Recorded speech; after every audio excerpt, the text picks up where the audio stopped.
Hello everyone. इस chapter को start करने से पहले सबसे पहला टॉपिक हमारा ये होना चाहिए कि चैप्टर का नाम का मतलब क्या है।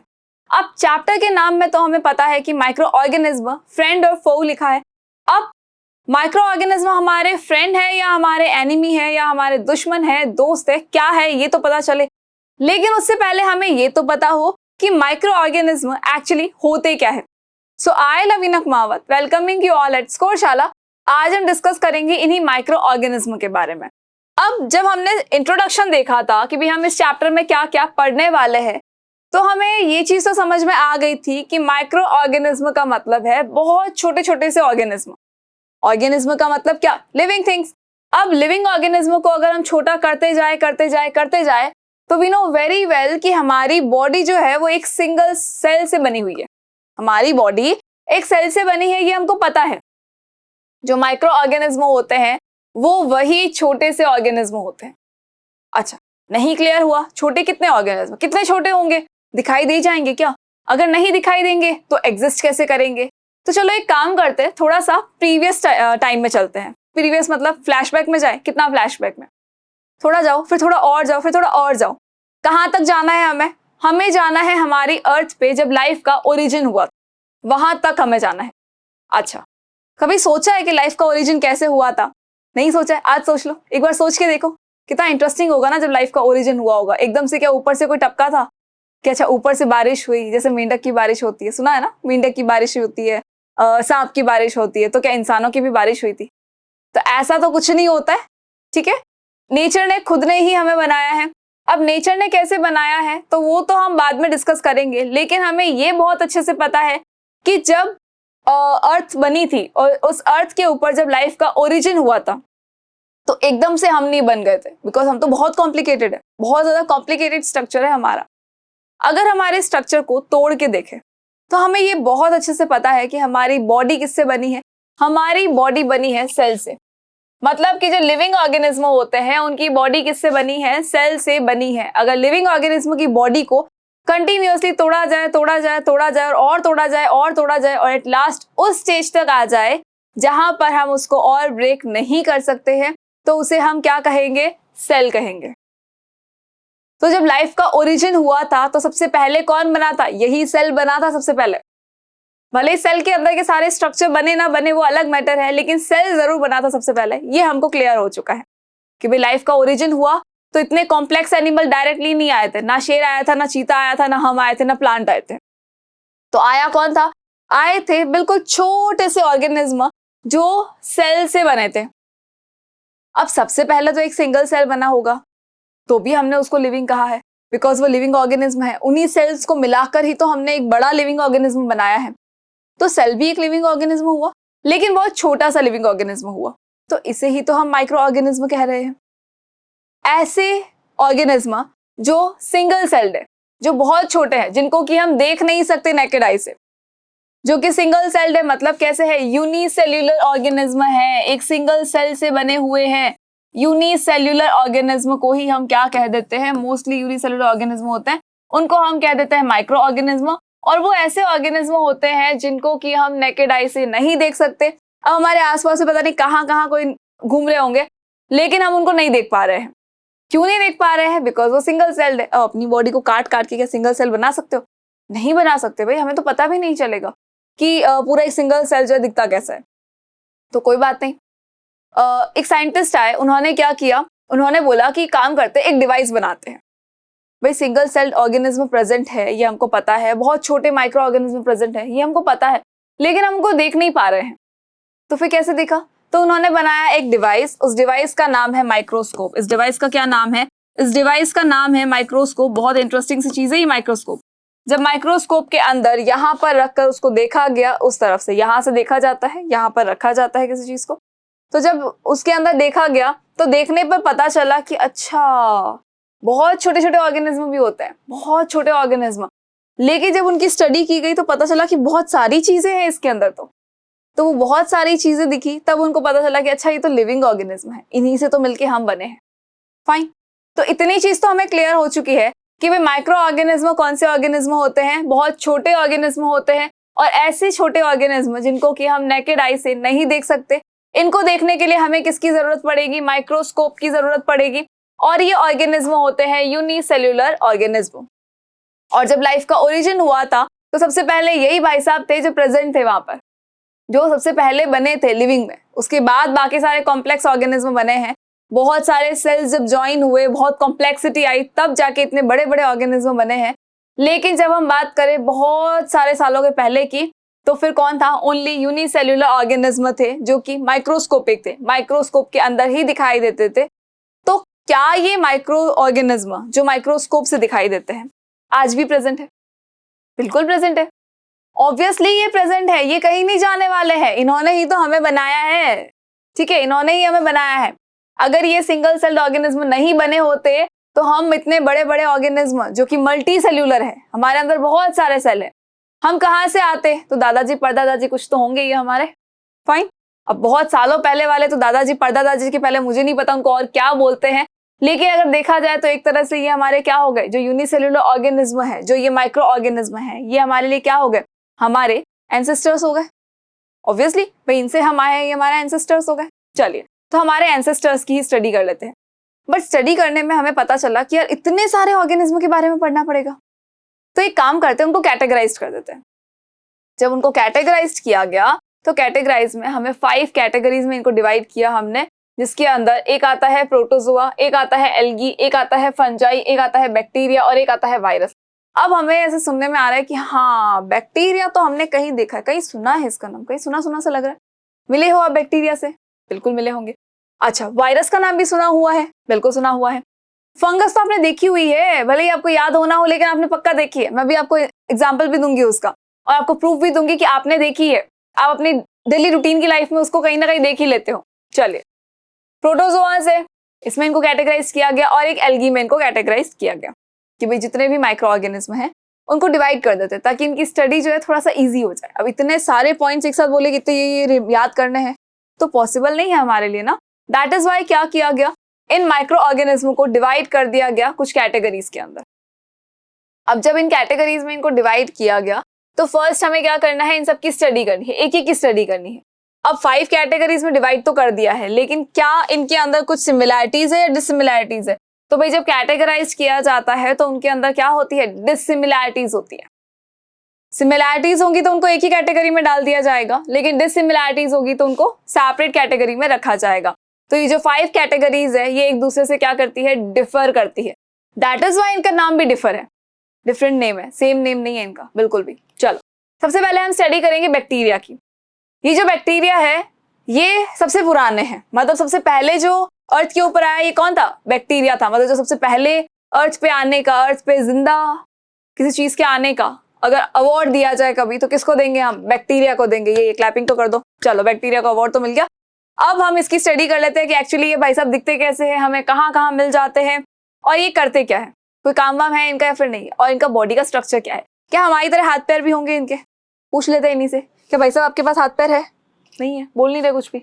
अच्छा, नहीं होंगे ना, तभी नहीं बोले, शर्मा गए होंगे। कोई बात नहीं, हम खुद ही पढ़ लेते हैं। चलिए, bacteria are unicellular organism. I hope कि ये वर्ड बताने की जरूरत बिल्कुल नहीं है कि ये यूनिसेल्यूलर ऑर्गेनिज्म है। ये एक सिंगल सेल से बने हैं और सेल हमको पता है कि क्या होता है। तो हमारी बॉडी जिससे बनी है उसको ही हम सेल कहते हैं। हमारी बॉडी की जो स्मॉलेस्ट यूनिट है, जो हमारी बॉडी की स्ट्रक्चरल यूनिट है, जो हमारी बॉडी का स्ट्रक्चर बनाती है, उसे हम क्या कहते हैं? सेल कहते हैं। अगर सिंगल सेल्ड कोई ऑर्गेनिज्म है तो यूनिसेल्यूलर होगा। अगर बहुत सारे सेल से मिलके बना है कोई ऑर्गेनिज्म तो मल्टीसेल्यूलर होगा। तो बैक्टीरियाज आर यूनिसेल्यूलर ऑर्गेनिज्म, यानी कि ये सिंगल सेल से बने हैं, एक ही सेल है इनका। Fine. Belonging to the prokaryotic group. अब ये प्रोकैरियोटिक ग्रुप क्या है? तो एक काम करते हैं, पहले प्रोकैरियोट्स और यूकैरियोट्स देखते हैं। जब ओरिजिन ऑफ लाइफ हुआ था उस टाइम पर जो सेल बने थे उन सेल को धीरे धीरे उन सेल के अंदर क्या हुआ? मॉडिफिकेशंस हुए। ये जो सेल था ये सेल बन तो गया, बट द प्रॉब्लम इसके इनके अंदर कुछ था ही नहीं। सेल का स्ट्रक्चर क्या होता है कि भाई बाहर क्या होगा? सेल मेम्ब्रेन होगी। सेल का स्ट्रक्चर, एक बेसिक स्ट्रक्चर देख लो कि यहाँ बाहर क्या होना चाहिए था? एक सेल मेम्ब्रेन होनी चाहिए। उसके बाद अंदर एक छोटा सा क्या होता है? न्यूक्लियस होता है। छोटा सा क्या होता है? न्यूक्लियस होता है। और जो न्यूक्लियस और मेम्ब्रेन है इन दोनों के बीच में जो फिल्ड होता है उसे हम कहते हैं साइटोप्लाज्म। उसे हम क्या कहते हैं? साइटोप्लाज्म कहते हैं। ठीक है, ज्यादा कॉम्प्लिकेटेड नहीं जाना है, हमें सिर्फ एक ऊपर ऊपर का स्ट्रक्चर देखना है। तो इसको हम कहते हैं साइटोप्लाज्म। और इसके अंदर बीच में बहुत सारे ऑर्गेनल्स होते हैं, बहुत छोटे छोटे ऑर्गेनल्स अलग अलग टाइप के होते हैं। एक ही सेल में बहुत सारे ऑर्गेनल्स होते हैं। ठीक है, ये तो हमें समझ में आ गया कि भाई सेल का स्ट्रक्चर है। एक सेल है जो हमारी बॉडी को बना रहा है। सेल के बाहर क्या होगा? सेल मेम्ब्रेन होगी, उसके अलावा अंदर न्यूक्लियस होगा और यहाँ साइटोप्लाज्म होगा।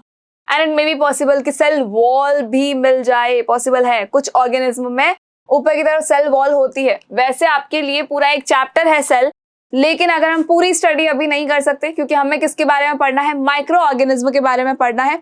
तो हम एक बहुत बेसिक स्ट्रक्चर ले रहे हैं कि ये सेल का स्ट्रक्चर होता है। ठीक है, कोई प्रॉब्लम नहीं है, ये हमको समझ में आ गया कि भाई एक जैसे पॉलीथीन के अंदर बहुत सारी चीजें हम भर सकते हैं ना, वैसे ही इस सेल मेम्ब्रेन के अंदर क्या है? बीच में साइटोप्लाज्म है, न्यूक्लियस भी है, और भी इसमें बहुत सारी चीजें यहाँ पर होती है, लेकिन उसको हम डिस्कस नहीं करेंगे। ठीक है, तो प्रोकैरियोटिक और यूकैरियोटिक क्या था? ये प्रोकैरियोटिक ग्रुप क्या है? ये जो सेल है जब स्टार्टिंग में बने थे तो इनके अंदर यहाँ पर कुछ फ्लूइड टाइप स्ट्रक्चर तो था, लेकिन अंदर कुछ ऑर्गेनल नहीं थे, ना ये न्यूक्लियस था ना कुछ और। तो बहुत सिंपल टाइप के ऑर्गेनिज्म थे। तो उन सिंपल टाइप के ऑर्गेनिज्मों को नाम दिया गया प्रोकैरियोट्स। उन सिंपल टाइप के ऑर्गेनिज्मों को क्या नाम दिया गया? प्रोकैरियोट्स नाम दिया गया। प्रोकैरियोट्स उनका नाम दिया गया। ओके, प्रोकैरियोट्स, ये उनको नाम दिया गया। तो उस ग्रुप के अंदर कौन आता है? बैक्टीरिया आता है। तभी तो हमने कहा सबसे पहले वाले है ये, बहुत पुराने जमाने के है ये। तो उन बहुत पुराने जमाने में ज्यादा डेवलपमेंट नहीं हुआ था, धीरे धीरे धीरे लाइफ का ओरिजिन हो रहा था, हुआ नहीं था, हो रहा था। तो उस टाइम पर इनके अंदर ये न्यूक्लियस भी नहीं था, ना ही यहाँ पे कोई सेल ऑर्गेनल था। बहुत सिंपल टाइप के ऑर्गेनिज्म थे। ठीक है, बस ये मेम्ब्रेन है और कुछ भी नहीं है, अंदर एक फ्लूइड फिल है, दैट्स इट, उसके अलावा कुछ भी नहीं है। तो उनको हमने क्या नाम दिया? प्रोकैरियोट्स नाम दिया। उसके बाद क्या हुआ? धीरे धीरे धीरे डेवलपमेंट हुआ, और डेवलपमेंट हुआ, इवोल्यूशन हुआ। तो इवोल्यूशन के साथ साथ में क्या बनता गया? ये मेम्ब्रेन है, ऊपर ये क्या बन गया? अंदर इसकी न्यूक्लियस भी आ गया, फिर बहुत सारे ऑर्गेनल्स भी आ गए। तो उन सेल्स को नाम दिया गया यूकैरियोट्स। उन सेल को क्या नाम दिया गया? यूकैरियोट्स नाम दिए गए। ठीक है, कि भाई ये यूकैरियोट्स है। तो जो सेल बहुत प्रिमिटिव टाइप के सेल होते हैं, बहुत प्रिमिटिव टाइप के सेल है जिनका डेवलपमेंट नहीं हुआ है, तो उनको हम क्या कहेंगे? प्रोकैरियोट्स कहेंगे। यानी ये प्रोकैरियोटिक ग्रुप में आते हैं। और जिनका डेवलपमेंट हो चुका है, जिनके अंदर ये सारी चीजें प्रेजेंट है, बहुत डेवलप्ड है, तो उनको हम क्या कहेंगे? यूकैरियोट्स कहेंगे। वो आते हैं यूकैरियोटिक ग्रुप में। लेकिन जब हम बैक्टीरिया की बात करते हैं तो अभी हमने कहा कि ये सबसे पहले वाला है ऑर्गेनिज्म जो दुनिया में आया था। अभी हमने इसको अवार्ड भी तो दिया, भूल कैसे जाते हो बेटा? अवार्ड अभी अभी दिया हमने, अवार्ड देने का खर्चा भी तो किया है।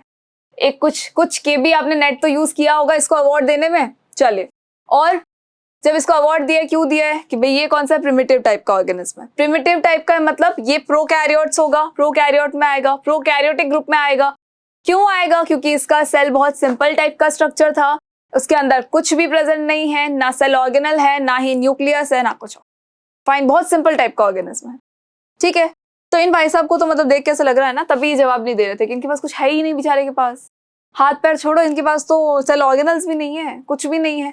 चलो, अब तो ये कैसे हुए? प्रोकैरियोटिक ग्रुप के हुए, यूनिसेल्युलर ऑर्गेनिज्म हुए, where the organism lack a few organelles and a true nucleus. As I told you कि प्रोकैरियोटिक ग्रुप के हैं, मतलब न्यूक्लियस नहीं है इनके अंदर, ना ही इनके अंदर कोई ऑर्गेनल्स है। तो ये बहुत सिंपल टाइप के सेल हो गए। तो इनको हमने क्या नाम दिया? बैक्टीरिया। अब ये कहाँ मिल जाते हैं? अगर इनसे मिलना हो तो हम कहाँ जाएंगे? भाई अवार्ड देने भी तो जाना पड़ेगा ना। अवार्ड के लिए हमने घोषणा तो कर दी कि हाँ हम अवार्ड देंगे, बट कहाँ जाने दे के जाओगे? कहाँ लेके जाओगे उसको? कहीं तो देने जाओगे, घर भर होगा इनका। तो बेचारे बहुत सिंपल टाइप के ऑर्गेनिज्म, बहुत सिंपल टाइप के हैं, कुछ है ही नहीं इनके पास में, तो घर कहाँ से होगा भैया? घर तो पॉसिबल नहीं है, तो हवा में इधर उधर फ्लोट करते रहते, घूमते रहते। यहाँ आसपास में कहीं ना कहीं देख रहे होंगे हमको कि अच्छा ये हमें पढ़ रहे हैं। चलो, सो आई होप कि इतनी चीज आपको क्लियर हो गई है कि बैक्टीरिया क्या है। बैक्टीरिया बहुत प्रिमिटिव टाइप के ऑर्गेनिज्म है, यूनिसेल्युलर ऑर्गेनिज्म है, प्रोकैरियोटिक ग्रुप में आते हैं, जिनके पास ट्रू न्यूक्लियस नहीं है, ना ही इनके अंदर कोई सेल ऑर्गेनल है जो कि साइटोप्लाज्म में फ्लोट करने चाहिए थे, लेकिन इनके पास में नहीं है। फाइन, और पता है इनके टाइप्स भी होते हैं, इनके भी टाइप्स होते हैं। अरे वाह, फैमिली बना रखी है पूरी, बिल्कुल सिंपल है तो क्या हो गया, फैमिली तो बनेगी। तो इनके टाइप्स में आता है, फर्स्ट आता है हमारा, फर्स्ट ये होते हैं रोड लाइक स्ट्रक्चर। सेकेंड ये हो सकते हैं स्फेरिकल हो सकते हैं, स्फेरिकल हो सकते हैं।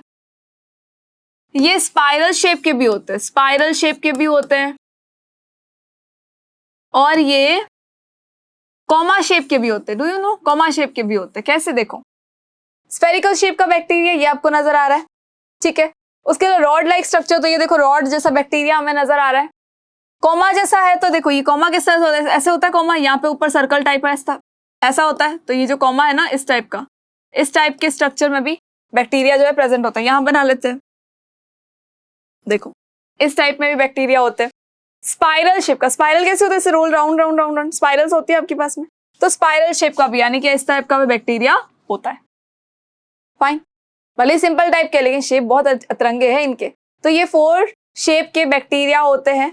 तो इनको फिर और 4 कैटेगरी में डिवाइड किया जाएगा, जिनको हमें डिस्कस नहीं करना है। हमें एक बहुत बेसिक नॉलेज चाहिए हमारे बैक्टीरिया के बारे में, क्योंकि इनसे मिल रहा है ना भाई हम तो, ठीक है। अब माइक्रो ऑर्गेनिज्म के बारे में हम पढ़ तो रहे हैं, लेकिन डू यू नो कि ये डिजीज भी फैलाते हैं। जब भी किसी डिजीज का नाम आता है तो हमें लगता है कि अच्छा किसी बैक्टीरिया ने फैला दिया या किसी वायरस ने फैला दिया। तो डेफिनेट सी बात है, बैक्टीरिया डिजीज भी फैलाते हैं और बैक्टीरिया हमारे लिए यूजफुल भी हो सकते हैं। अब यूजफुल कैसे होंगे वो तो हम बाद में डिस्कस करेंगे। अभी सिर्फ हम ये देख लेते हैं कि माइक्रो ऑर्गेनिज्म का फर्स्ट टाइप जो बैक्टीरिया है, इसको हम पढ़ चुके हैं। अब हम रिमेनिंग टाइप देख लेते हैं कि और माइक्रो ऑर्गेनिज्म को किन किन कैटेगरीज में डिवाइड किया गया है और उनकी प्रॉपर्टीज क्या है। Now come to the next thing, next is virus. ये बहुत इंटरेस्टिंग पर्सनैलिटी है, पता है, बहुत इंटरेस्टिंग पर्सनैलिटी है। क्यों? यूनिसेल्युलर है, ये तो चलो हमको पता है, कोई दिक्कत नहीं, इसमें तो बोलने वाली बात ही नहीं है कि ये यूनिसेल्युलर ऑर्गेनिज्म है, ठीक है। लेकिन इंटरेस्टिंग चीज ये है कि ये नॉन लिविंग भी होते हैं और एक टाइम के बाद लिविंग बन जाते हैं। इंटरेस्टिंग है ना, जैसे हम अपने कपड़े चेंज करते हैं वैसे ही ये कुछ टाइम नॉन लिविंग रहता है, फिर ये लिविंग बन जाता है, फिर ये नॉन लिविंग होता है, फिर लिविंग बन जाता है। अब कैसे कैसे होगा ये, तो देखो ये एक बॉर्डर लाइन है। It is considered to be on the border line between living and non living entities. ये लिविंग और नॉन लिविंग एंटिटीज के बॉर्डर लाइन के ऊपर प्रेजेंट है, ये बॉर्डर लाइन पे प्रेजेंट है। और जब इसका मूड होगा ये नॉन लिविंग की तरफ आ जाएगा, जब इसका मूड होगा ये लिविंग की तरफ चला जाएगा। इंटरेस्टिंग पर्सनैलिटी तो हुई, यानी इसको पहचानना मुश्किल है, बहरूप है, ये रूप बदलता है। तो कोई बात नहीं, पढ़ लेते हैं इसके बारे में भी कि ये किस तरह से रूप बदलता है। तो देखो जब ये हवा में फ्लोट करते हैं तब तो ये क्या होते हैं, नॉन लिविंग होते हैं। अब नॉन लिविंग है, इसका मतलब इनकी बॉडी के अंदर कुछ भी नहीं होता। कैसे नहीं होता? तो जो सेल है, अभी हमने क्या कहा कि सेल के ऊपर एक मेम्ब्रेन होनी चाहिए, सेल के अंदर न्यूक्लियस होना चाहिए और यहाँ पर क्या होना चाहिए, साइटोप्लाज्मा फिल होना चाहिए। इसके अंदर ये सारी चीजें होती ही नहीं है, और जब होती ही नहीं है तो क्या हम उसको लिविंग थिंग कहेंगे? नहीं कहेंगे। तो जब वायरस ऐसे ही फ्लोट करते रहते हैं तो उनको हम कहते हैं नॉन लिविंग ऑर्गेनिज्म। ये नॉन लिविंग की तरह ही बिहेव करते हैं, ये कोई काम नहीं करते हैं, कोई भी काम नहीं करते ये। अब कोई भी काम मतलब ये कुछ भी नहीं करेंगे, ये रिप्रोड्यूस भी नहीं करेंगे, ये खाना भी नहीं खाएंगे, ये एक्सक्रीशन भी नहीं करेंगे, कुछ नहीं करेंगे ये ऐसे ही, मतलब नॉन लिविंग थिंग क्या होती है, सिर्फ पड़ी रहती है, कुछ नहीं करती है। वो एक से डबल भी नहीं होती है, अपने आप को रेप्लिकेट नहीं करती है, रिप्रोड्यूस भी नहीं करती है। तो करती क्या है? कुछ नहीं, पड़ी है। तो वैसे ही जो वायरस है वो क्या करेंगे, वो आसपास हवा के अंदर यूं ही फ्लोट करते रहते हैं, कभी इधर जाएंगे, कभी उधर जाएंगे, कभी उधर जाएंगे, फ्लोट कर रहे हैं आराम से।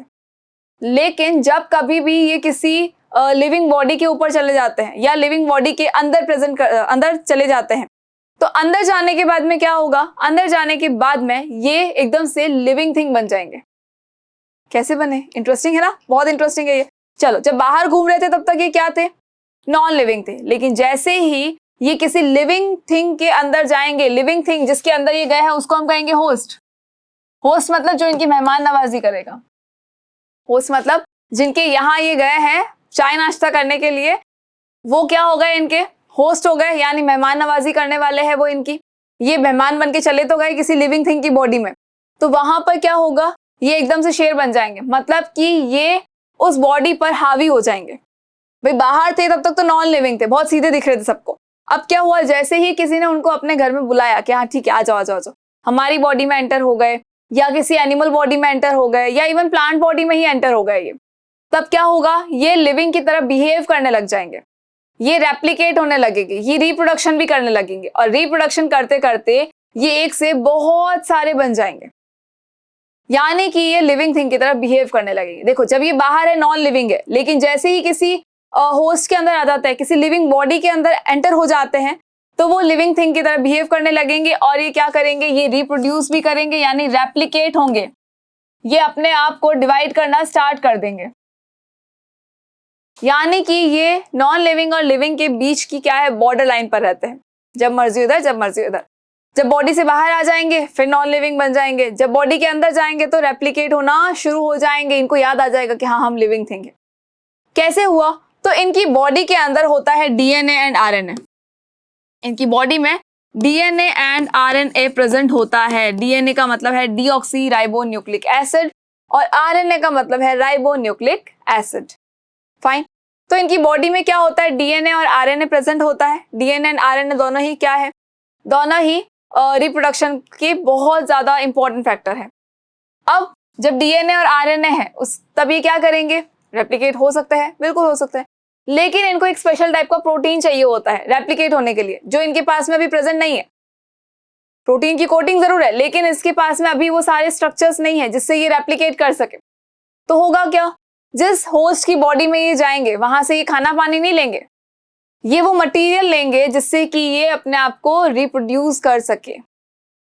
तो ये जो डीएनए और आरएनए है इसकी वजह से क्या कर लेंगे, वहां पे अंदर जाते ही ये रिप्रोडक्शन स्टार्ट कर देंगे और जब रिप्रोडक्शन करेंगे तो ये उस बॉडी के ऊपर बिल्कुल कब्जा कर लेंगे और अपने आप को बढ़ा देंगे, अपना नंबर इंक्रीज करने की कोशिश करेंगे और नंबर इंक्रीज करके ये हमें डिजीज भी फैला सकते हैं। कोई भी ह्यूमन बॉडी हो, लिविंग बॉडी है, चाहे वो प्लांट बॉडी है चाहे एनिमल बॉडी है, उनको ये डिजीज भी दे सकते हैं और कई बार होता है कि वायरस बहुत हेल्पफुल भी होते हैं। चले, सो आई होप कि आपको क्लियर हो गया है कि वायरस क्या होता है, यूनिसेल्युलर ऑर्गेनिज्म है, इनके अंदर अपना खुद का डीएनए और आरएनए प्रेजेंट होता है, यानी ये थोड़े से मॉडिफाइड फॉर्म में आए हैं। उसके अलावा ये लिविंग थिंग और नॉन लिविंग थिंग की बॉर्डर लाइन पर है। इनको हम लिविंग थिंग भी नहीं कह सकते, ना हम इनको कह सकते हैं non living thing, because virus जब बाहर होते हैं तो ये कैसे होते हैं, ये नॉन लिविंग थिंग होते हैं, लेकिन जैसे ही किसी होस्ट की बॉडी में जाएंगे ये लिविंग की तरह बिहेव करने लगेंगे और अपने आप को रिप्रोड्यूस करेंगे, यानी कि अपने आप को रेप्लिकेट करना स्टार्ट कर देंगे। फाइन। तो अगर क्वेश्चन एग्जाम में आता है कि वायरस को नॉन लिविंग थिंग क्यों कहा जाता है, क्या वायरस नॉन लिविंग है या फिर लिविंग है, तो इन सबके अंदर आंसर सेम ही रहेगा कि ये नॉन लिविंग इसलिए कहे जाते हैं बिकॉज ये बाहर जब होते हैं तो नॉन लिविंग की तरह ही बिहेव करते हैं, और ये लिविंग थिंग है या नॉन लिविंग थिंग है तो ये बॉर्डर लाइन पर रहते हैं उनके, ना ये लिविंग है ना नॉन लिविंग है, अपने आप को चेंज करते रहते हैं, मोल्ड करते रहते हैं। फाइन, चलो आगे बढ़ते हैं, नेक्स्ट पे आते हैं, that is protozoa. Next is protozoans. अब प्रोटोजोआंस क्या होते हैं, तो ये भी यूनिसेल्युलर ऑर्गेनिज्म है। माइक्रो ऑर्गेनिज्म की बात आते ही मोस्टली क्या होता है, यूनिसेल्युलर ऑर्गेनिज्म होते हैं, लेकिन ये थोड़े से मॉडिफाइड है, ये थोड़े से इवॉल्व हो चुके हैं। जो बैक्टीरिया हमने पढ़ा था उसके ऊपर कोई सेल वॉल प्रेजेंट नहीं थी, उसके अंदर तो कुछ भी नहीं था, बहुत सिंपल ऑर्गेनिज्म था। लेकिन जब धीरे धीरे इवोल्यूशन होता गया तो इवोल्यूशन की वजह से ये बहुत ज्यादा इवॉल्व हो गए हैं, और इवॉल्व होके देखो इनका सेल का स्ट्रक्चर कितना ज्यादा इंटरेस्टिंग हो चुका है। देखो फिर एक बार बैक्टीरिया पे आते हैं, ये देखो बैक्टीरिया का स्ट्रक्चर आपको कितना सिंपल सा नजर आ रहा है, लेकिन अगर हम थोड़ा आगे आके इनका स्ट्रक्चर देखें, सुंदर दिख रहा है ना, बहुत ब्यूटीफुल सा लग रहा है ये। तो इसको तो आप थोड़ा बहुत पहचानते होंगे, कहीं देखा होगा इनको, तो इन भाई साहब को भी कहीं तो देखा ही होगा। तो ये दोनों क्या है, ये प्रोटोजोआंस है। अब प्रोटोजोआंस जो है बहुत मॉडिफाइड फॉर्म में है, इवॉल्व हो चुके हैं, यानी इनके ऊपर क्या है, सेल मेम्ब्रेन भी प्रेजेंट है। उसके अलावा क्या है, इनके अंदर ये देखो ये न्यूक्लियस भी प्रेजेंट है, ये मेम्ब्रेन प्रेजेंट है, उसके अलावा न्यूक्लियस प्रेजेंट है, और इनके अंदर साइटोप्लाज्म भी प्रेजेंट है। ये जो येलो येलो कलर का स्ट्रक्चर आपको नजर आ रहा है, ये क्या है, ये है साइटोप्लाज्म। और उसके अलावा जो आपको ये ब्लू कलर के डॉट्स लग रहे हैं, ये पिंक कलर वाला लग रहा है, ये बहुत सारी चीजें जो नजर आ रही है, दैट इज सेल ऑर्गेनल्स। ये सारे क्या है, सेल ऑर्गेनल्स है। मतलब कि इनके अंदर सेल मेम्ब्रेन भी प्रेजेंट है, सेल मेम्ब्रेन भी प्रेजेंट है, उसके अलावा इनके अंदर साइटोप्लाज्म भी प्रेजेंट है, और इनके अंदर क्या प्रेजेंट है, इनके अंदर न्यूक्लियस भी प्रेजेंट है। फाइन, यानी कि ये कंप्लीट सेल बनाते हैं। ये मॉडिफाइड है, ये इवॉल्व्ड है, बहुत ज्यादा अच्छे से इनका इवोल्यूशन हो चुका है। फाइन, ये भी यूनिसेल्युलर होते हैं और मोस्टली ये एक्वाटिक होते हैं। एक्वाटिक का मतलब होता है वो पानी के अंदर ही रहते हैं। ये मोस्टली आपको प्रोटोजोआंस कहाँ मिलेंगे, पानी के अंदर मिलेंगे। इसका बेस्ट एग्जांपल क्या होता है, तो हमें मलेरिया से हर कोई डरता है। फाइन, अब हमारे घर के आसपास में अगर पानी इकट्ठा हो तो हमें पता है कि वहां पर क्या होगा, मच्छर फैलेंगे और वो मॉस्किटो क्या करेंगे, हमें मलेरिया कॉज करेंगे। तो क्या मच्छर ने आपको मलेरिया दिया? तो बिल्कुल नहीं, ये कहना गलत होगा। क्यों? मच्छर के ऊपर चढ़ के एक प्रोटोजोआ आता है, मच्छर को एरोप्लेन की तरह यूज करके एक प्रोटोजोआ आता है और वो हमारी बॉडी में एंटर कर जाता है। यानी कि मलेरिया किसने कॉज किया? प्रोटोजोआ ने किया। Mosquito is a carrier only. Mosquito क्या है? ओनली एक कैरियर है जो उस प्रोटोजोआ को उठाएगा और बॉडी के अंदर ट्रांसफर कर देगा, यानी वो एरोप्लेन की तरह काम करेगा। फाइन। तो मॉस्किटो इज अ कैरियर और जो प्रोटोजोआंस है वही हमें क्या करते हैं, मलेरिया कॉज करते हैं। तो प्रोटोजोआ कौन सा? बहुत सारे होते हैं वैसे तो प्रोटोजोआ, इनमें से एक होता है प्लाज्मोडियम। एक कौन होता है? प्लाज्मोडियम होता है, और वही प्लाज्मोडियम क्या करता है, मलेरिया कॉज करता है। फीमेल एनाफिलीज नाम का मॉस्किटो होता है जो कि प्लाज्मोडियम को उठाता है और वहां से हमारी बॉडी में एंटर करवा देता है। तो अभी हमने क्या कहा कि जो प्रोटोजोआंस है वो कहाँ होते हैं, एक्वाटिक है, मतलब पानी के अंदर फ्लोट करते हैं। तो जहां ज्यादा पानी होगा वहां पर क्या हो जाएंगे, प्रोटोजोआंस जो है वो आ जाएंगे, अपने आप को मल्टीप्लाई करेंगे, रिप्रोड्यूस करेंगे, बहुत सारे बन जाएंगे, और लास्ट के अंदर क्या होगा, जब वो वहां मच्छर आएंगे तो वो उनको उठा उठा के हमारी बॉडी के अंदर ट्रांसफर करते रहेंगे, जिससे कि हमें मलेरिया कॉज हो जाता है। फाइन। तो आई होप कि इतनी चीज क्लियर हो गई है कि प्रोटोजोआंस जो होते हैं वो यूनिसेल्युलर ऑर्गेनिज्म होते हैं और एक्वाटिक भी होते हैं, मतलब पानी के अंदर ही फ्लोट करते रहते हैं। प्रोटोजोआंस का जो बेस्ट एग्जांपल है, एक तो प्लाज्मोडियम है ही, उसके अलावा ये देखो, ये क्या होता है, अमीबा। ये क्या है, अमीबा। उसके अलावा ये क्या है, ये पैरामीशियम है, एक यूग्लिना भी होता है। फाइन। जो प्रोटोजोआंस होते हैं ये सीलिएटेड होते हैं। प्रोटोजोआंस क्या होते हैं, सीलिएटेड होते हैं, या फिर इनके ऊपर मिल जाएगा आपको फ्लैजिला। मतलब कि इनकी बॉडी के ऊपर छोटे छोटे हेयर लाइक स्ट्रक्चर्स होते हैं। जैसे इसकी बॉडी के ऊपर देखो हेयर लाइक स्ट्रक्चर्स आपको नजर आ रहे हैं, तो ये हेयर लाइक स्ट्रक्चर्स को क्या कहते हैं, सीलिया कहते हैं। दैट इज वाई हम इनको क्या कह रहे हैं, सीलिएटेड कह रहे हैं। इनकी बॉडी के ऊपर जो हेयर लाइक स्ट्रक्चर्स है उन्हें हम क्या कहते हैं, सीलिया, और इसीलिए हम इस बॉडी को क्या कहेंगे, सीलिएटेड बॉडी होती है ये। अच्छा, फ्लैजिला क्या है? तो एक यूग्लिना देखा होगा, यूग्लिना का स्ट्रक्चर जो होता है वो इस टाइप का कुछ होता है, यूग्लिना का स्ट्रक्चर इस टाइप का कुछ होता है, लेकिन इसकी बॉडी के ऊपर यहाँ पर एक ये एंटीना लगा होता है, और इस एंटीना को ही हम क्या कहते हैं, इस एंटीना को ही हम कह देते हैं फ्लैजिला। इस एंटीना को क्या कहते हैं हम, फ्लैजिला कहते हैं। इस एंटीना को हमने क्या कहा, फ्लैजिला कहा। तो यानी कि प्रोटोजोआंस जो होते हैं इनकी बॉडी के ऊपर सीलिया प्रेजेंट होते हैं, या इनकी बॉडी के ऊपर ये फ्लैजिला प्रेजेंट होते हैं। अब ये करते क्या है, तो ये सिर्फ और सिर्फ लोकोमोशन करने में हेल्प करते हैं, यानी कि एक जगह से दूसरी जगह पर अगर इनको जाना है तो इनके पास में एरोप्लेन्स वगैरह तो ठीक है होती है, लेकिन कम होती है ना भाई। हर जगह प्लाज्मोडियम की तरह एरोप्लेन थोड़ी ना मिल जाते हैं उनको कि ठीक है मच्छरों के फॉर्म में हमें एरोप्लेन मिले और चले जाओ, हर जगह नहीं मिलते। तो इनको चलने के लिए क्या चाहिए होता है, हमारे तो हाथ पैर है, इनको भी तो कुछ चाहिए। तो इसीलिए इनकी बॉडी के ऊपर हेयर लाइक स्ट्रक्चर्स होते हैं, या कुछ की बॉडी के ऊपर क्या होते हैं, ये इस तरह से फ्लैजिला बना हुआ होता है। ठीक है, तो ये फ्लैजिला क्या करेगा, लोकोमोशन में हेल्प करेगा। सीलिया है, लोकोमोशन में हेल्प करेगा। अब अमीबा के बारे में थोड़ा सा और पढ़ लेते हैं कि जो ये यूनिसेलुलर ऑर्गेनिज्म है, इतनी देर में एक चीज तो दिमाग में आ ही रही होगी कि हम तो खाना भी खाते हैं, हम एक्सक्रीशन भी करते हैं, हमारी बॉडी पूरे दिन काम भी करती है, तो हमारी बॉडी रेस्पायर भी करती है। तो इनकी बॉडी किस तरह से करती होगी, हमारी बॉडी रिप्रोडक्शन भी करती है, इनकी बॉडी किस तरह से करती होगी। क्या एक छोटे से सेल के अंदर ही सब कुछ हो जाता है? तो हाँ जी, बिल्कुल हो जाता है। जैसे हमारे घर में अगर एक छोटा सा कमरा हो, कभी होता है कोई कुछ लोगों के घरों में सिर्फ एक कमरा ही है, पूरा वो घर कहने को एक कमरा ही है, उसी कमरे के अंदर वो क्या करता है, अपना किचन भी बना रखा है, उसी को स्टोर रूम भी बना दिया, उसी को बेडरूम भी बना दिया, वहीं पे कोई गेस्ट आएंगे तो वो भी वहीं बैठेंगे।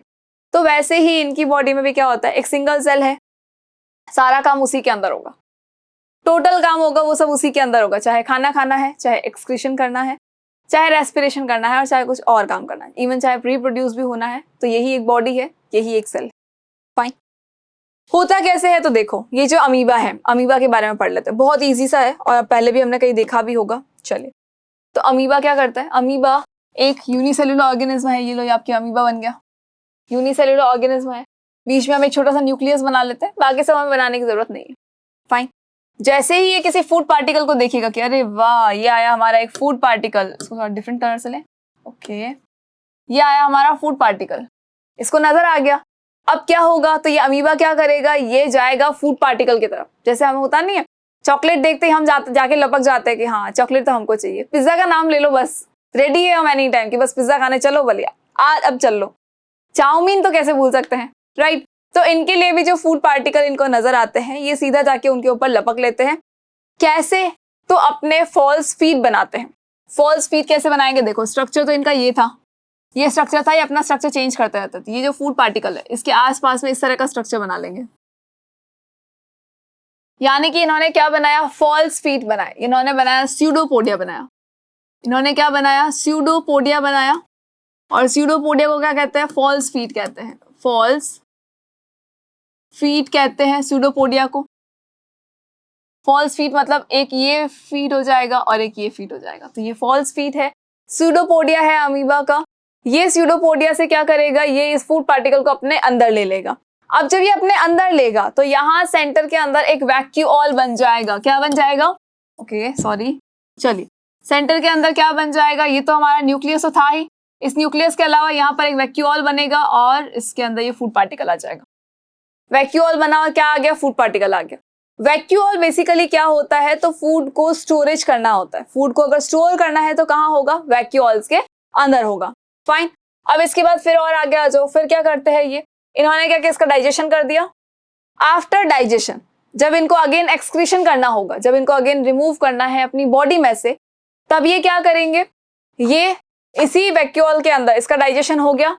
आफ्टर दैट जिस न्यूट्रिएंट की रिक्वायरमेंट है उसको तो ये एब्जॉर्ब कर लेंगे और जो रिमेनिंग पार्टिकल्स होंगे उनको फिर से ये क्या करेंगे, एक इसी वैक्यूऑल के थ्रू बाहर रिमूव भी कर देंगे।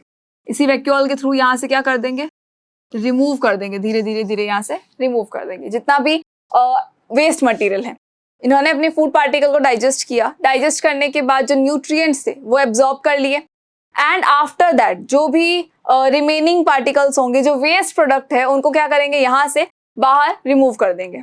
फाइन, तो देखो इन्होंने फूड पार्टिकल को इनटेक भी कर लिया, इन्होंने साथ ही साथ क्या कर दिया, उसको लेने के बाद में डाइजेस्ट भी कर दिया। डाइजेशन के बाद जो एब्जॉर्प्शन होना था, जो न्यूट्रिएंट्स को लेना था वो भी ले लिया। और उसके बाद क्या होगा, उसके बाद ये वेस्ट मटेरियल को रिमूव भी कर देंगे अपनी बॉडी में से। तो हुआ ना सिंगल बॉडी से सारा काम, कितना इजी है। अच्छा, ये तो चलो हुई डाइजेशन की बात, एक्सक्रीशन की बात। अगर इनको रेप्लिकेट करना है, अपने आप को रिप्रोड्यूस करना है, तो ये क्या करते हैं, तो रिप्रोडक्शन के लिए ये क्या करेंगे, अपनी बॉडी को धीरे धीरे धीरे साइटोप्लाज्म को डिवाइड करेंगे, फिर ये धीरे धीरे धीरे न्यूक्लियस को डिवाइड करना शुरू कर देंगे। ये इनका न्यूक्लियस है जो कि क्या होगा, 2 पार्ट में डिवाइड होने की कोशिश कर रहा है, यानी कि ये स्ट्रेच हो रहा है। यानी कि क्या होगा, देखो ये स्ट्रेच होने की कोशिश कर रहा है। जो न्यूक्लियस है इनकी बॉडी का धीरे धीरे धीरे स्ट्रेच होगा और स्ट्रेच होते होते क्या होगा, 2 पार्ट्स में डिवाइड हो जाएगा। पहले ये न्यूक्लियस डिवाइड होगा इनका, ये न्यूक्लियस यहाँ एक बन जाएगा, यहाँ एक बन जाएगा, और उसके बाद ये साइटोप्लाज्म भी डिवाइड हो जाएगा, यहाँ से डिवाइड होके ये 2 पार्ट में बन जाएंगे। तो ये डॉटर अमीबा बन जाएगा। पेरेंट अमीबा एक सिंगल था, अब जो 2 क्या बन गए, डॉटर अमीबा बन गए। फाइन, तो एक ही है। देखो डिटेल में अभी हम नहीं जा रहे हैं, अभी हम सिर्फ शॉर्ट में देख रहे हैं। क्यों, हमें माइक्रो ऑर्गेनिज्म के बारे में पढ़ना है, उनके बिहेवियर, उनके काम के बारे में नहीं पढ़ना है। ये तो एक ठीक है एडिशनल इन्फॉर्मेशन है, बाकी हम बहुत डिटेल में हम पढ़ेंगे इनको बाद में, जब हमारे नेक्स्ट चैप्टर्स आएंगे, सेल के चैप्टर्स आएंगे तब।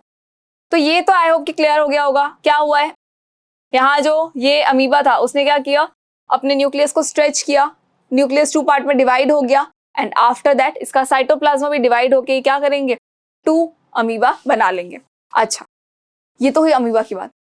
जो यूग्लिना अपना जो कहते हैं ना शेप चेंज नहीं करता है, वो कैसे करता है, तो देखो जो ये स्ट्रक्चर था यूग्लिना का, कि इसके ऊपर ये फ्लैजिला निकला हुआ था एंड ऑल दैट, तो होता क्या है, होता ये है कि यहाँ से ना 2 फ्लैजिला बन जाते हैं, फिर 2 फ्लैजिला के बाद ये पोर्शन जो है वो डिवाइड होने लगता है और इस तरह से ये क्या करते हैं, एक दूसरे को रेप्लिकेट कर देते हैं। कैसे करेंगे, तो ये देखो ये धीरे धीरे धीरे क्या होगा, पूरा एक स्ट्रक्चर तो ये इस टाइप का था ही, उसके बाद यहाँ से बीच में से डिवाइड होने लग गया और एक फ्लैजिला ये रहा, दूसरा फ्लैजिला ये रहा, जो कि इनकी बॉडी के अंदर है। अभी भी ये अटैच्ड है, ऐसा नहीं कि अटैच्ड नहीं है, ये बिल्कुल अब एक दूसरे की बॉडी से अटैच्ड है। और धीरे धीरे धीरे क्या करेंगे, ये ओके यहाँ से डिवाइड होने लग जाएंगे, यहाँ से ये क्या करेंगे, डिवाइड होने लग जाएंगे। फिर धीरे धीरे धीरे क्या होगा, यहाँ से डिवाइड हो जाएंगे और यहाँ से डिवाइड होके ये 2 यूग्लिना बना लेंगे। फाइन, चले, आई होप कि आपको इतनी चीज क्लियर हो गई है। कि सिंगल सेल्ड ऑर्गेनिज्म किस तरह से बिहेव करते हैं, किस तरह से अपना काम करते हैं। तो प्रोटोजोआंस के बारे में अगर क्लियर हो गया है तो हम आगे बढ़ते हैं। नेक्स्ट हम आते हैं एल्गी पे। ब्लू ग्रीन एल्गी का नाम तो सबने सुना हुआ होता है कि एल्गी क्या होती है। जो आपके पानी के अंदर देखा है आपने, ग्रीन ग्रीन कलर की काई जो जम जाती है पानी के अंदर, जो ग्रीन ग्रीन कलर की काई जम जाती है उसे ही तो हम क्या कहते हैं, उसे ही हम एल्गी कह देते हैं। जो ब्लू ग्रीन एल्गी होती है, क्या होता है, जो ग्रीन कलर की काई जम जाती है उसे ही हम एल्गी कहते हैं। तो ये तो बहुत इंटरेस्टिंग सी चीज है। लेकिन ये बात समझ में नहीं आई कि भाई यूनिसेल्युलर है या मल्टी सेल्युलर है। आया दिमाग में। और एक और चीज, ये तो ग्रीन कलर का है, तो क्या ये अपना खाना खुद बना लेते हैं? तो जी हाँ, बिल्कुल बना लेते हैं। क्योंकि अगर ये ग्रीन कलर के हैं तो इनको प्लांट कैटेगरी में डाला गया है, बिकॉज इनके पास में क्या है, क्लोरोफिल है। इनके पास क्या है प्रेजेंट, क्लोरोफिल प्रेजेंट है, जिससे ये अपना खाना खुद ही सिंथेसाइज कर लेते हैं। ये हमारी तरह प्लांट बॉडी पर डिपेंडेंट नहीं होते हैं, ये खुद ही अपना खाना सिंथेसाइज कर लेते हैं, बिकॉज इनके पास क्या है, क्लोरोफिल है। और ये रहते कहाँ हैं, तो अभी हमने क्या कहा, पानी के ऊपर काई जमी होती है, पानी के ऊपर वो एक ग्रीन कलर की एल्गी आ जाती है। यानी कि ये कौन से ऑर्गेनिज्म है, ये एक्वाटिक ऑर्गेनिज्म है, ये पानी के अंदर ही रहते हैं। चले, so algae are simple plant like organism which are usually aquatic in nature.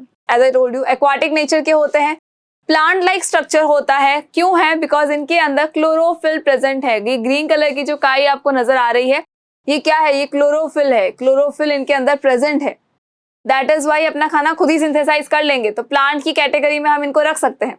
इनकी बॉडी के ऊपर, जैसे प्लांट बॉडी के ऊपर सेल वॉल होती है, प्लांट की जो बॉडी होती है ना, प्लांट के जो सेल होता है उनके ऊपर सेल वॉल प्रेजेंट होती है और उनके अंदर क्लोरोफिल होता है। तो वैसे ही इनकी बॉडी पर भी क्या होता है, सेल वॉल प्रेजेंट होती है और साथ ही साथ इनके अंदर क्लोरोफिल होता है, जिससे ये क्या करते हैं, अपना खाना खुद ही बना लेते हैं, फोटोसिंथेसिस परफॉर्म करके। और जो एल्गी है वो यूनिसेल्युलर भी हो सकता है और मल्टी सेल्युलर भी हो सकता है। लेकिन अगेन इनकी बॉडी अभी भी हाथ पैर और इन सब के अंदर डिफरेंशिएटेड नहीं है, ऑर्गन्स में नहीं है डिफरेंशिएटेड अभी भी। तो बट इनकी बॉडी जो है वो यूनिसेल्युलर भी हो सकती है और मल्टी सेल्युलर भी हो सकते हैं। अब इनके एग्जाम्पल्स क्या होते हैं, तो क्लेमाइडोमोनास होता है। क्लेमाइडोमोनास ये है, क्लेमाइडोमोनास नजर आ रहा होगा, ये जो इसके आउटर स्ट्रक्चर नजर आ रहा है दैट इज सेल वॉल। और ये जो ग्रीन ग्रीन कलर का है, ये क्या है, ये क्लोरोफिल है इसके अंदर, जिससे कि ये अपना खाना खुद ही बना लेंगे। ये अपने जो ये दिख रहे हैं आपको दो एंटीना जो ये नजर आ रहे हैं, ये क्या है, ये फ्लैजिला। ये जो नजर आ रहा है ना ये एंटीना, ये क्या है, ये फ्लैजिला है, जिससे कि ये क्या करेंगे, ये फ्लोट करेंगे। चलने के लिए अब हाथ पैर नहीं है तो फ्लैजिला तो दो बेचारे को, तो फ्लैजिला है ये इनका। ये जो स्ट्रक्चर आपको नजर आ रहा है ये भी एक तरह का एल्गी ही है, ये भी एक तरह का क्या है, एल्गी है। लेकिन इसको हम कहते हैं स्पाइरोगायरा। इसको हम क्या कहते हैं, स्पाइरोगायरा कहते हैं। बहुत अच्छा नाम है ये। ऐसे आपको लग रहा होगा कॉम्प्लिकेटेड नाम है, लेकिन ऐसे कॉम्प्लिकेटेड है नहीं। 2-3 बार आप इसको सुनेंगे तो ऑटोमेटिकली आपके माइंड में ये चीजें फिक्स होने लगेंगी। तो ये क्या होता है, ये एक स्पाइरोगायरा है, ये भी एक ब्लू ग्रीन एल्गी है। अब ब्लू ग्रीन एल्गी के नाम से ही समझ में आ रहा है कि हाँ जी भाई ग्रीन कलर की होगी, क्लोरोफिल प्रेजेंट होगा, प्लांट जैसा होगा, तो सेल वॉल भी होगी इसके ऊपर। और ये एल्गी क्या कर रही है, ये एल्गी जो है डिफरेंट टाइप की होती है। इसके अंदर जो ये स्पाइरोगायरा, इनके अंदर बहुत सारे न्यूक्लियस होते हैं, इनके अंदर बहुत सारे न्यूक्लियस होते हैं और ये सेगमेंट में इस तरह से डिवाइड होकर अपने आप को क्या करते हैं, रेप्लिकेट करते हैं। अपने आप को रेप्लिकेट करते हैं या फिर अपने आप को रिप्रोड्यूस करते हैं, बहुत सारे बना लेते हैं अपने आप को। कैसे, तो ये सेगमेंट्स को डिवाइड करके, ये सेगमेंट्स को डिवाइड कर देंगे तो फिर एक स्पाइरोगायरा बन गया, फिर एक सेगमेंट डिवाइड कर दो, फिर एक स्पाइरोगायरा बन जाएगा। तो इस तरह से ये क्या करते हैं, अपने आप को रेप्लिकेट करते हैं, अपने आप को बढ़ा लेते हैं। ये भी एक तरह से हमारे लिए यूजफुल है और ये एक तरह से हमारे लिए हार्मफुल भी है। यूजफुल तो ये सॉइल की फर्टिलिटी को भी इंक्रीज करते हैं। अब कैसे करते हैं वो तो हम हमारे चैप्टर के बीच में जब टॉपिक आएगा तभी हम पढ़ेंगे।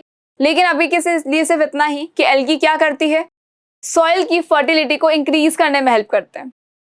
उसके अलावा ये जो एल्गी है ये एक और काम करती है जो हमारे लिए हार्मफुल है, लिविंग थिंग्स के लिए हार्मफुल है। तो ये जो प्लांट लाइफ होती है उसको धीरे धीरे जो एक्वाटिक लाइफ होती है, प्लांट लाइफ में जो एक्वाटिक लाइफ होती है उसको धीरे धीरे खत्म कर देती है। कैसे करती है ये तो हम जब टॉपिक वाइज पढ़ेंगे तभी बता पाएंगे। चलो तभी हम डिटेल में उसको स्टडी करेंगे। नाउ आई होप कि एल्गी क्लियर हो गया है आपको। अब हम आते हैं हमारे नेक्स्ट माइक्रो ऑर्गेनिज्म पे देखो, हमने बैक्टीरिया के बारे में डिस्कस कर लिया, हम वायरस के बारे में पढ़ चुके, प्रोटोजोआन प्लाज्मोडियम के बारे में हमने पढ़ लिया, एल्गी के बारे में यानी काई के बारे में हमने पढ़ लिया है।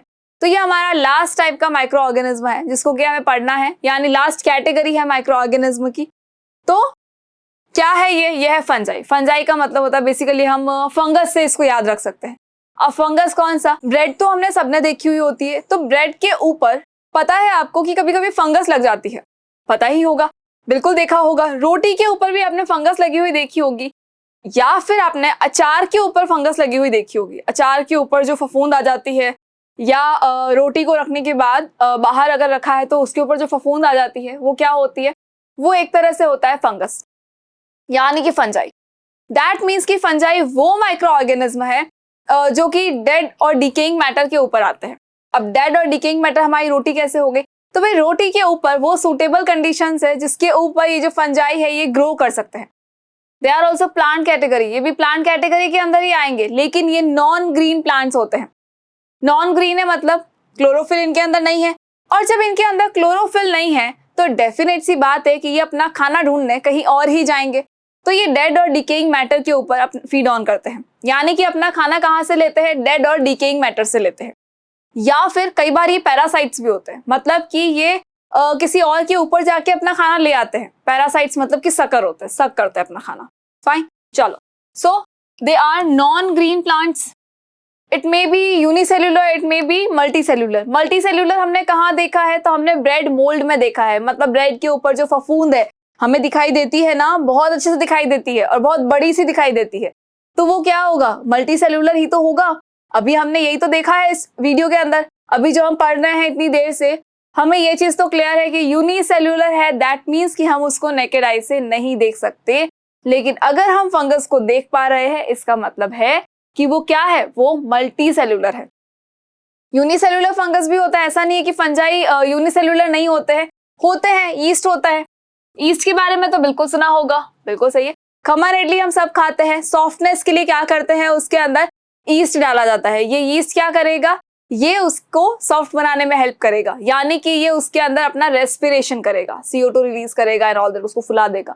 जो बैटर बनता है उस बैटर को, मतलब जो खमन इडली का बैटर होता है या जलेबी का जो बैटर होता है, या फिर आपके जो केक बनाने के लिए, केक की जो ब्रेड बनती है उसके लिए जो बैटर होता है, उसको क्या किया जाता है? कुछ सर्टेन टाइम तक उसको रखा जाता है, जिसके अंदर क्या होता है? ईस्ट होता है। तो धीरे धीरे धीरे क्या होगा? वो उसकी सॉफ्टनेस में हेल्प करेगा। मतलब जब उस बैटर को आप 4-5 आवर्स के लिए रख दोगे, तो उसके बाद जब उस ब्रेड को बनाओगे या उस इडली को बनाओगे तो वो बहुत सॉफ्ट हो जाएगी because of east. Fine.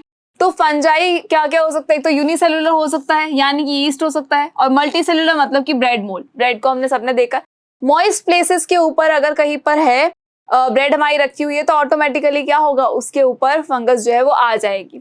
Note किया होगा आपने, जब वो मॉइस्चर ज्यादा होता है एटमॉस्फेयर के अंदर तो क्या होता है? उसके ऊपर फंगस आ जाती है। और वही अगर आप उसको धूप के अंदर सुखा दे या वो बिल्कुल सूख जाए तो उसके ऊपर फंगस नहीं आ सकती है, चले ब्रेड मोल्ड नहीं बनेगा। तो फंगस जो होते हैं, मतलब फंजाई जो होते हैं, दे आर हेटेरोट्रॉफिक। अभी हमने कहा they are non green plants, मतलब कि वो अपना खाना खुद सिंथेसाइज नहीं करते हैं, क्लोरोफिल नहीं है उनके पास में, तो ऑटोट्रॉफ्स नहीं है। तो ऑटोट्रॉफ नहीं है तो क्या करेंगे? खाने के लिए किसी और के ऊपर डिपेंडेंट है, दैट मीन्स कि दे आर हेटेरोट्रॉफ्स। ये हेटेरोट्रॉफिक न्यूट्रिशन करते हैं ये, तो ये हेटेरोट्रॉफ्स होते हैं। सैप्रोफाइटिक हो सकते हैं, यानी डेड और डिकेइंग मैटर के ऊपर अपने फीड ऑन करते हैं, या ये पैरासाइटिक हो सकते हैं। पैरासाइट्स का मतलब होता है, सपोज अगर मैं बात करूं हमारी जो बालों के अंदर, लड़कियों के जो बालों के अंदर जुएं होती है, मेरे बालों में नहीं है, लेकिन जो उनके बालों में जुएं होती है, किसी के भी हो सकती है, भाई एक्स पर्सन के है, तो वो जुएं क्या करती है? हमारी बॉडी का ब्लड सक करती है, हमारी बॉडी का ब्लड सक करती है। तो ये क्या होता है? ये पैरासाइट्स होते हैं। कुछ ऐसे माइक्रो ऑर्गेनिज्म होते हैं जो हमारी बॉडी के अंदर एंटर कर जाते हैं और वहीं से अपना फूड, न्यूट्रिएंट्स सब कुछ लेते हैं, हमें हार्म भी करते हैं, तो वो भी क्या होता है? पैरासाइट्स होते हैं। तो फंजाई सैप्रोफाइटिक हो सकते हैं, यानी डेड और डिकेइंग मैटर के ऊपर फीड ऑन कर सकते हैं, या पैरासाइटिक हो सकते हैं कि भाई किसी और के ऊपर जाके रह रहे हैं और वहीं से अपना खाना पीना सब चल रहा है, वहां पे उनका मेहमान नवाजी करवा रहे हैं। एग्जाम्पल्स क्या हो सकते हैं? ईस्ट हो सकता है, राइजोपस। राइजोपस जो हमारी ब्रेड मोल्ड के ऊपर होता है, जो ब्रेड होती है हमारी उसके ऊपर जो मोल्ड बन जाता है वो क्या है? वो राइजोपस होता है। मशरूम हो सकता है, पफ बॉल्स हो सकता है। मशरूम तो खाने की चीज है, तो भी क्या होता है? ये मशरूम क्या है? ये भी फंजाई है। देखा होगा ना, जब बारिश के टाइम पे ये उग कर आते हैं, तो बारिश के टाइम पर अगर ये उगते हैं मतलब मॉइस्ट प्लेसेस के अंदर उग के आते हैं। इनकी बॉडी का स्ट्रक्चर देख लो किस तरह का होता है। ये क्या है, ये वो ब्रेड मोल्ड है जो हमारी ब्रेड के ऊपर जो फफूंद आती है उसको हम कहते हैं ब्रेड मोल्ड। तो ये वही ब्रेड मोल्ड है हमारी। ये राइजोपस है, बेसिकली देखा जाए तो ये राइजोपस है। राइजोपस के अंदर देखो क्या होता है, ये राइजोइड्स है। ये जो रूट जैसा कुछ स्ट्रक्चर दिख रहा है ये राइजोइड्स होते हैं। इस राइजोइड से क्या निकलेगा, एक स्पोरेंजियोफोर निकलेगा। राइजोइड से क्या निकलेगा, एक स्पोरेंजियोफोर निकलेगा, मतलब ये इस तरह का स्ट्रक्चर निकला। और इसके ऊपर देखो एक बॉल है, इस बॉल को हम कहते हैं स्पोरेंजियम। ये क्या है, राइजोइड्स है। राइजोइड से क्या निकलेगा, स्पोरेंजियोफोर निकलेगा। और उसके ऊपर क्या है, स्पोरेंजियम बना है। जो बॉल लाइक स्ट्रक्चर है स्पोरेंजियम है। इस स्पोरेंजियम के अंदर क्या होता है, तो स्पोरेंजियम के अंदर होते हैं स्पोर्स। जब ये बर्स्ट हो जाता है, जब स्पोरेंजियम बर्स्ट होता है तो बर्स्ट होने से क्या निकलता है, स्पोर्स निकलते हैं। और ये स्पोर्स जहां जहां पर फैलते हैं वहां वहां पर और ज्यादा स्पोरेंजियोफोर बन जाते हैं और इसको फफूंद को और ज्यादा बढ़ा देते हैं। फंजाई जो होता है और ज्यादा ग्रो कर जाते हैं। ये जो सारे राइजोपस होते हैं, जो सारे राइजोइड्स होते हैं या ये स्पोरेंजियोफोर है, ये सब एक दूसरे से कनेक्टेड है। देखो इससे कनेक्टेड है, तो इस कनेक्शन को क्या कहते हैं, हाईफाई कहते हैं। कनेक्शन को क्या कहते हैं, हाईफाई कहते हैं। इस कनेक्शन को हाईफाई कहते हैं। तो ये सारे राइजोड जो होते हैं, राइजोपस जो होता है, राइजोइड्स जो होते हैं, ये एक दूसरे से कनेक्टेड रहते हैं हाईफाई के। फाइन, चलिए आई होप कि इतनी चीज आपको क्लियर हो गई है कि ब्रेड मोल्ड क्या होता है। देखो इनके अंदर देखो एक कैप लाइक स्ट्रक्चर है और नीचे एक तरह की जो सपोर्ट है इसका। तो वैसे ही देखो सबके अंदर है, ब्रेड मोल्ड के अंदर तो है ही। पेनिसिलियम नाम का एक फंजाई होता है जिससे कि पेनिसिलिन बनाई जाती है। अब इसके बारे में भी हम डिस्कस करेंगे। तो पेनिसिलियम नाम का जो फंजाई, देखो इसमें भी कैप लाइक स्ट्रक्चर एक अलग से है, बिल्कुल बॉल लाइक स्ट्रक्चर है, ऊपर कैप है इसके और नीचे ये पूरा उसका सपोर्ट है। यहाँ देख लो एक और होता है, एस्परजिलस बोलते हैं उसको। एस्परजिलस में भी देखो ये क्या है, ये इसका एक कैप लाइक स्ट्रक्चर हो गया और नीचे क्या हुआ, इसका सपोर्ट हुआ। तो ये फंजाई का स्ट्रक्चर होता है। इवन आपने मशरूम भी देखा होगा, तो मशरूम के ऊपर भी क्या होता है, नीचे तो एक सपोर्ट होता है और ऊपर एक कैप लाइक स्ट्रक्चर होता है, बिल्कुल। तो वो क्या होता है, फंजाई होते हैं। फाइन, चलो आगे बढ़ते हैं। देखो कॉमन डिजीजेस कौन कौन सी होती है। भाई हमने माइक्रो ऑर्गेनिज्म के बारे में तो पढ़ लिया, सारे माइक्रो ऑर्गेनिज्म के बारे में हम पढ़ चुके हैं। कौन सा यूनिसेल्युलर है, कौन सा मल्टी सेल्युलर है, क्या करता है, कैसा स्ट्रक्चर होता है, ये सारी चीजें हम पढ़ चुके हैं। अब हम देखते हैं इनकी डिजीज के बारे में कि ये क्या क्या डिजीज फैलाते हैं। तो जो वायरस होते हैं, आपने देखा होगा कि जब कोल्ड या कफ हो जाता है, मौसम चेंज होता है, कोल्ड कफ होता है, तो डॉक्टर क्या बोलते हैं कि भाई वायरल है। वायरल है मतलब वायरस से हो गया है। तो जो कोल्ड कफ होते हैं, जो कॉमन एलिमेंट्स होते हैं, लाइक कोल्ड हो गया, कफ हो गया, इन्फ्लुएंजा हो चुका है, फ्लू हो गया है, कुछ सीरियस, ये सब क्या होता है, इन्फ्लुएंजा है, कोल्ड है, कफ, ये सब क्या है, ये बहुत नॉर्मल कॉमन जो डिजीज है, ये किससे होती है, ये वायरस से होती है। अच्छा, वायरस से सीरियस डिजीज भी हो सकती है। डू यू नो कि एड्स का भी वायरस होता है। एड्स नाम तो सुना होगा, बहुत भयानक बीमारी है, ये हमने सुना है। ये इसके बारे में हम 10th में डिस्कस करेंगे कि भयानक है या नहीं है, क्या करना चाहिए। बट हमें ये पता है कि एड्स नाम की कोई डिजीज तो होती है जिसको लोग छुपाते हैं, ये हमको पता है। तो वो डिजीज भी किससे होती है, वो वायरस से ही होती है। मीजल हो गया वायरस, चिकन पॉक्स वायरस से ही होता है वो भी। इवन पोलियो है, ये भी किससे होता है, वायरस से ही होता है। फाइन, डिजीज के नाम भी आपको लर्न रखने हैं, एग्जाम के अंदर पूछे जा सकते हैं कि वायरस से कौन सी डिजीज हो सकती है। तो वायरस से कॉमन डिजीज भी होती है, वायरस से सीरियस डिजीज भी हो सकती है। बैक्टीरिया से आ जाओ, बैक्टीरिया से कौन कौन सी डिजीज होगी, ट्यूबरकुलोसिस, टीबी। टीबी भी बैक्टीरिया से होती है। टीबी किससे होती है, बैक्टीरिया से ही होती है। और टाइफाइड, टाइफाइड भी किससे होता है, बैक्टीरिया से ही होता है।